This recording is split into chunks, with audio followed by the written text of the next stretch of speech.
Hello, everyone. We are back with Cars Casually, and this time we're talking about old pickup trucks. We're talking about the Isuzu D-Max, which is going to be in the news in a week.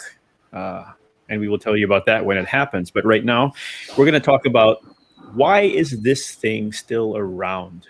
Um, it's kind of interesting because the car's been around for quite a while, and it's just this stalwart workhorse that has brand loyalty that you can't believe, and it's across the board. The buyers over the years have gone from small businessmen to what they would call hacienderos, large farm owners.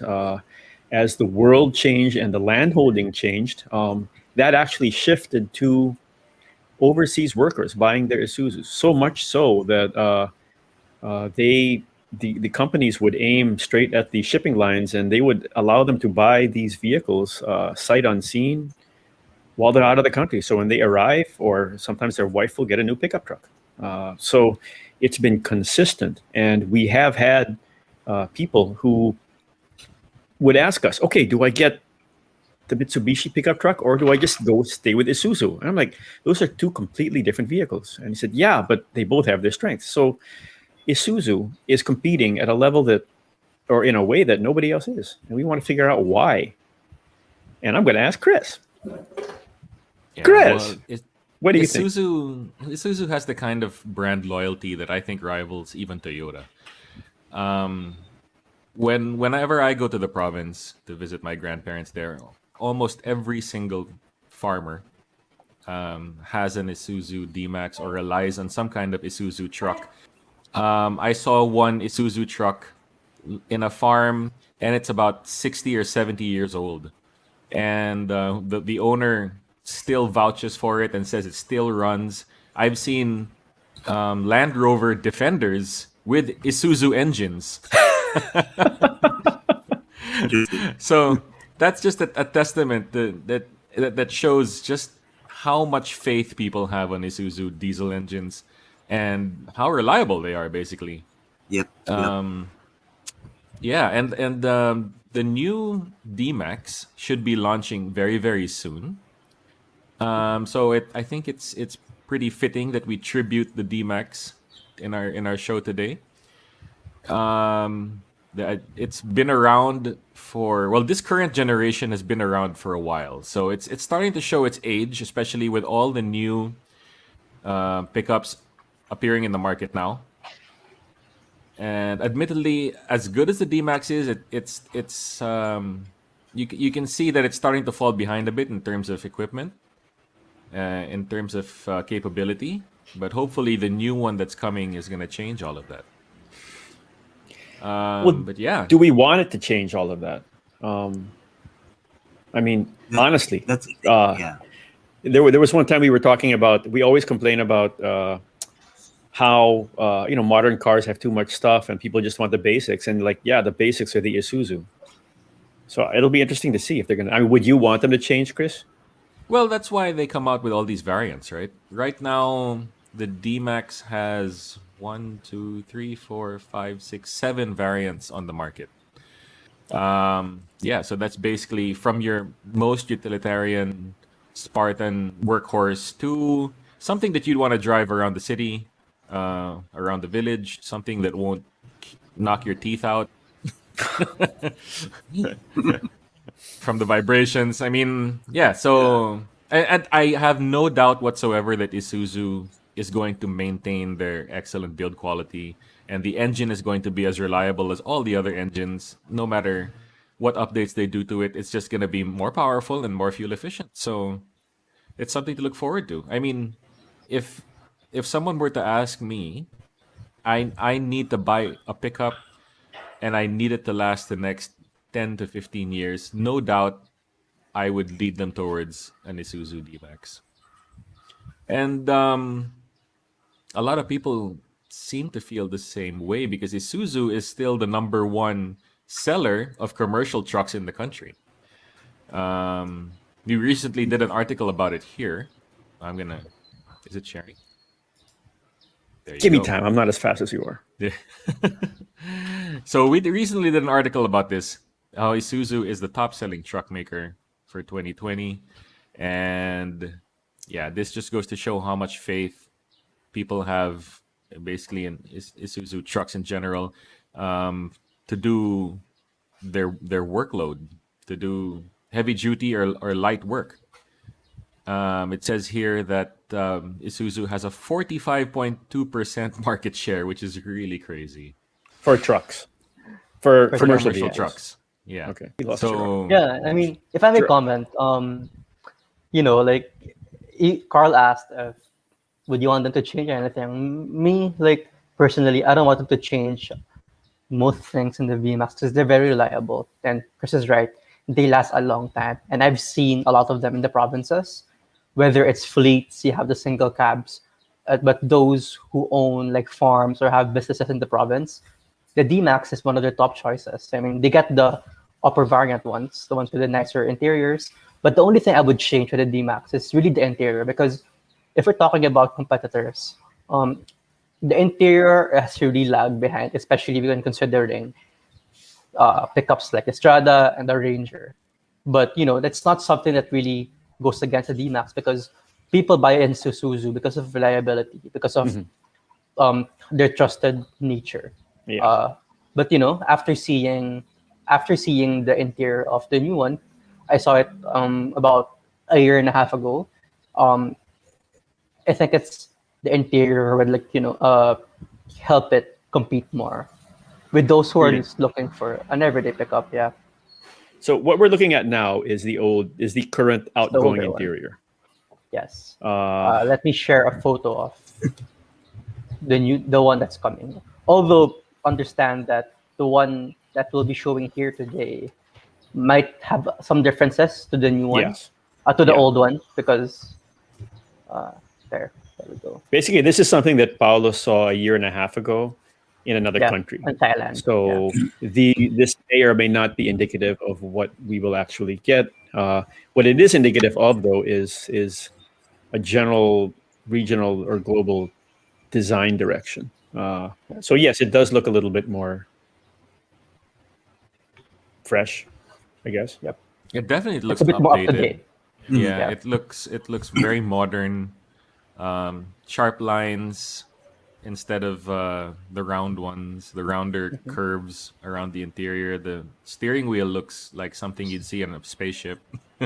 Yeah, especially the steering wheel. And I Yeah. look forward if this is the kind of screen we'll get on the new one. I think it can be quite competitive. Unlike before, it's all just black all over the interior, but now you Yeah. have silver, gray It looks a accents, lot have the more gloss black. interesting. Of course, by the time people watch this Cars Casually And episode, launched. the new one might have launched already. So we'll see just how accurate these Yeah, photos we'll are. find out. Yep. Yeah. But do you think it will have? Well, we were talking with someone about Android Auto and Apple CarPlay, and the fact that it really is, in most cases, a software update, right? Yeah. In this case, do you expect a vehicle like this to have those systems? They Uh, should. I mean, they should. Target more the and white. more Yeah. more and more brands are starting to adopt Apple CarPlay and Android Auto, even in their most basic variants. It's becoming pretty much uh, a minimum requirement nowadays. But yeah, so if Isuzu wants to compete, it should have that. Well, what about like okay, Francis, on the tuning side, what can you do with the Isuzu D-Max? Yeah. As for the engine, Isuzu offers two choices of engines. They have the smaller displacement engine, which is rated at 149 horsepower, and then they have the 3-liter variant, which is close to 200, 185 horsepower. And thankfully, these are now modern engines with common rail diesel engines will have easy use. So it's easy to do a remap of these things or even a bolt-on throttle controller. I mean, there's a lot of options depending on your budget and your needs to modify the engine. Also have the exhaust side, you can modify that also. And I think the Isuzu comes with a front mount intercooler already. So it makes it easier also to put in a larger intercooler, even or even a turbo mod, larger turbo. Suspension wise, the front suspension is independent front, which means there are lift kits for that. But you need to, for lift kits that are like 2 inches more, you need to replace the front, the upper arm, so you can adjust the caster and the camber in order for the suspension geometry to become correct. As for the rear, it still has the seemingly indestructible leaf spring design, which is which can be easily modded by just fitting the rear shackles or putting on a lift kit in between the leaf spring and the solid differential, and then putting in a larger shock absorbers. Thankfully, we have a lot of lift kits already for this, the Isuzu D-Max, because of its popularity, not just in the Philippines, it's also popular in Australia and in Malaysia.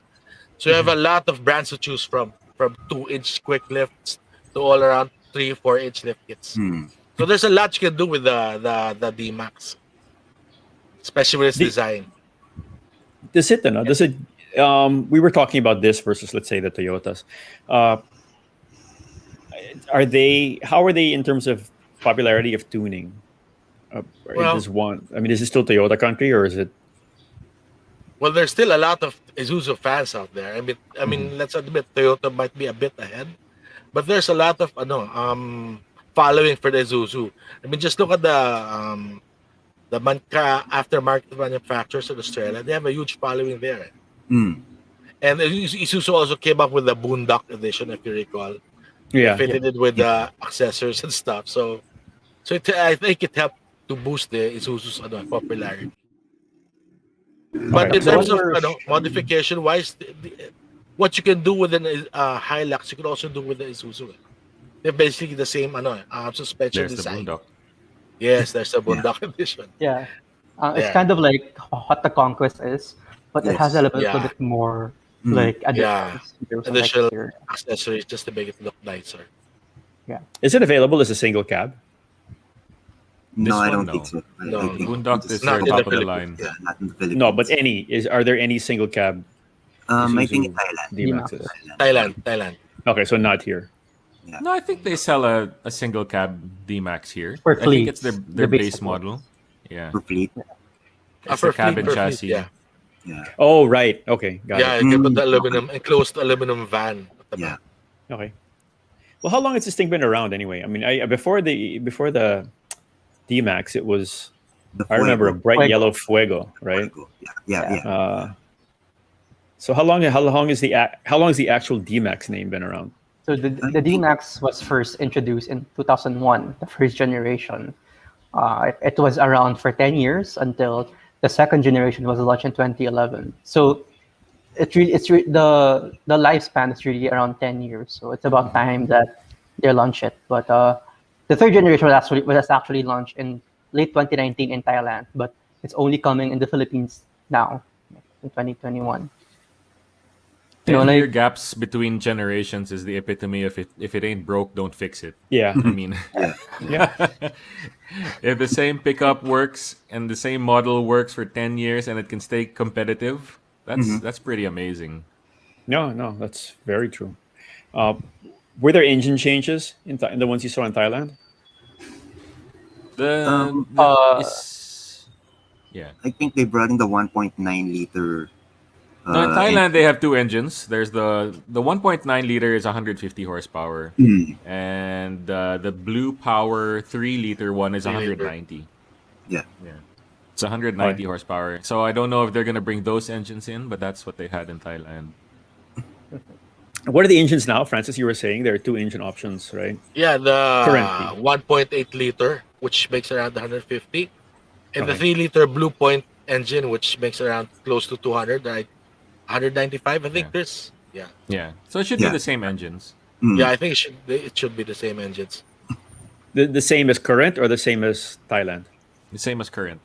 Current. Okay, yeah. okay. So Normally yeah, naman because they what, don't change it that yeah, much. no. So a lot of people don't realize that actually when they make a model change, quite often they use the old engines, and then they make those changes It's later also on. the reliability of the engines. Yeah, well, that's their main selling point, right? Is these things are Yes. indestructible. Yeah, these are modern engines. These are common rail diesel engines with an ECU. Yeah. So it's Mhm. fairly modern. No, and as we were saying earlier that a lot of old trucks and the jeepneys that you see around, although they may be smoke belchers, but Mhm. they're Isuzu engines. So just goes to show that they're workhorses. Yeah, I mean, like if the GT drivers choose to have a Isuzu engine, I mean, it speaks a lot because Yes. those cars are have been around. Those GPs Yeah. have been around for so long, and of Mhm. course Yeah. they would go for the And most they reliable one. they really work them to the bone, if you may. Yeah. So Yeah, yeah. Which also means that the engines are rebuildable. They have Mm, parts for the Yes. engines, you know. yes. Uh, Yes. Yeah. they're Actually, I not think that's a dependent key on point. parts. I think that's a key point that people feel that anyone can rebuild this engine, anyone can fix these parts. You can easily get them, uh, Actually, and that's you why can pull them off of an old car or something. Yeah. Isuzu is very popular in the province Yeah. because people would get parts easily. They can easily source parts and fix them just like that. I mean, no complicated electronics to speak of. Although I don't know about the new one, but as we said, it may be a fine balance between electronics and um, just the basic tech. So we'll see. I And even Jared, remember back in the day they used to run Isuzu engines to run the generators, I think. Yeah. Yes, Yes.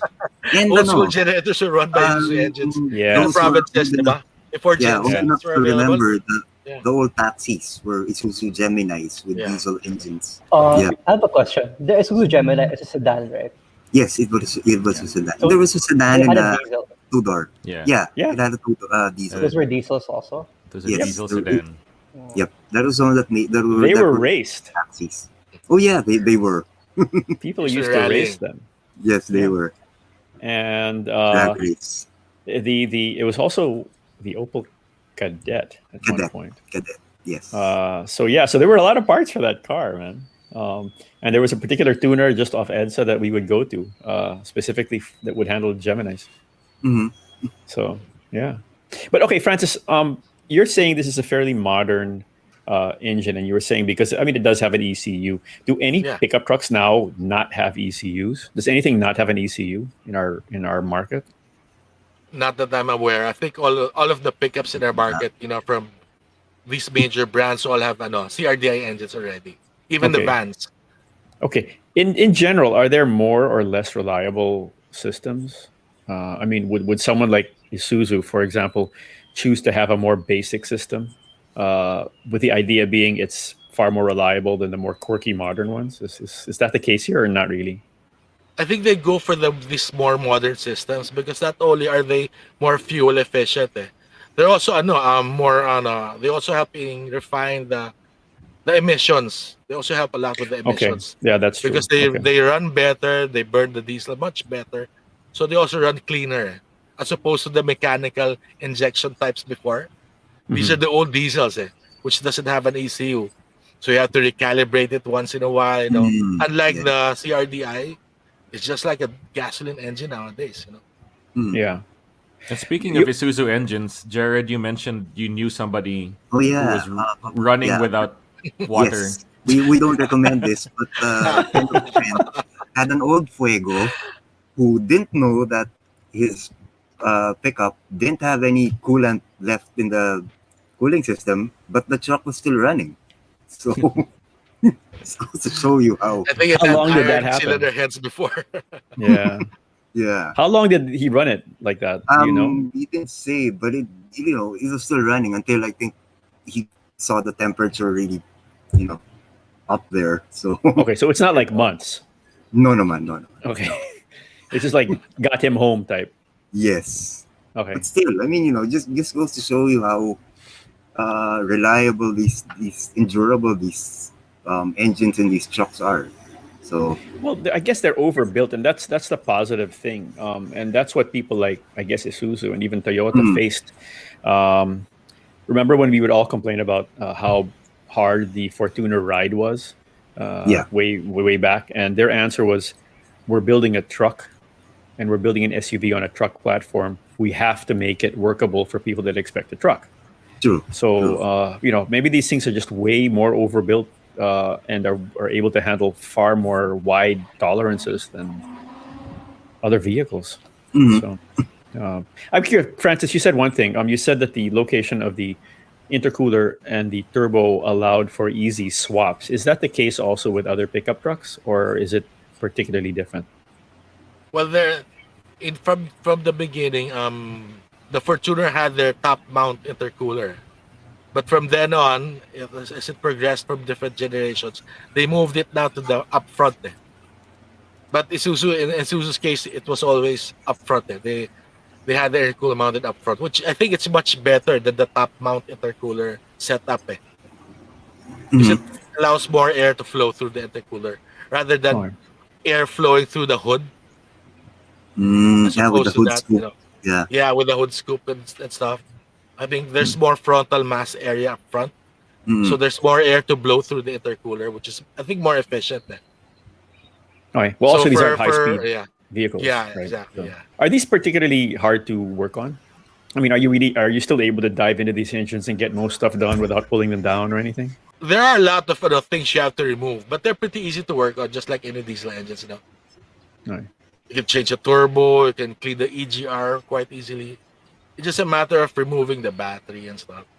Okay, so it's not like pulling down, changing plugs by taking the engine down or anything. Okay, No naman, no Mhm. naman. They're fairly easy naman to work on. okay. Okay, well, that explains why these things are still around for 10 years at a time. And we still, honestly, still see old Fuegos running, right? Mhm. We still Oh see yeah. we see these things on boats, on bancas. We see them as generators. We see them as, stuff that won't even be registered anymore. It just runs in farmland. Yeah. Uh, Yeah. so, no. And It's actually really staggering how if you go to the province, and I'm talking about deep province, like I'm like acres and acres of just fields for miles. It's Mhm. amazing how many Isuzus you'll see. Not even D-Max. I'm talking about like Isuzu trucks and older pickups. The elf. This is It's the elf. almost Yeah, every other yeah, car you see on the Yeah. road will be an Isuzu. okay, well, let's now that we know that, it explains why Isuzu has its strengths. It has its recall. It's almost unassailable in a lot of the provinces. Whether it's their infrastructure for selling, whether it's their infrastructure for service, support, and just sheer longevity. I mean, these are multi-generational cars. At this point, the grandkids could remember the Isuzu of their grandparents. So, but it's not just the down and dirty work. It's even the business people that are running these things see the value in just keeping this asset moving without a lot of attention. It's not like they expect to change these things every 5 years. They're around for 10 years at a time sometimes. So they build their logistics around them, and the ecosystem is such that if they move to more commercial stuff, as Chris said, that's the same infrastructure, right? They have the same parts systems, they have the same service systems. I'll bet you they have a lot of similar stuff. Maybe did they use the same engines for the commercial stuff? Good Could question. Anybody be. know? Be. I would guess they would. So, Yeah. yeah, okay. So that explains that, and that's why we wanted to look into this because we've always been uh, kind of amazed at the brand loyalty of brands like Isuzu and brands like Suzuki, who are generally smaller players, but they just have these people that will stick with them to the ends of the earth. And we like that. We like the fact that they produce something that nobody else does in a lot of ways. So, and by within a week, we're going to know what the new one's about. And well, Paul already does. So we will find out. We'll talk about that. And then we'll let you know what we think. So thank you very, very much, everyone. I forgot to introduce everyone again. This has been Chris. This has been Paulo. This has been G. This has been Francis. Nix is off for the day. I am Carl. Thank you very, very much for joining us, talking about something we see every day, all the day, everywhere we are, the Isuzu pickup trucks. Thank you very, very much, and we'll see you again soon. Hi guys. Bye bye. Bye, Bye, guys. everyone. Bye. Bye.